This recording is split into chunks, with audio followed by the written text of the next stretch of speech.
Imagine a place in space where gravity is so strong that nothing, not even light, can escape. That's a black hole. Black holes form when massive stars run out of fuel and collapse under their own gravity. Core shrinks into a tiny point with infinite density called a singularity.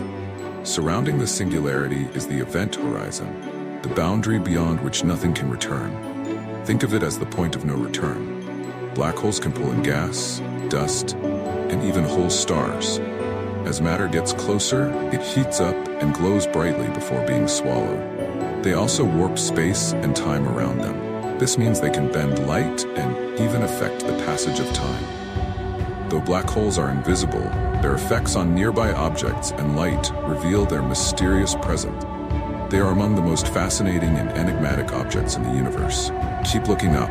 The universe is full of wonders waiting to be discovered.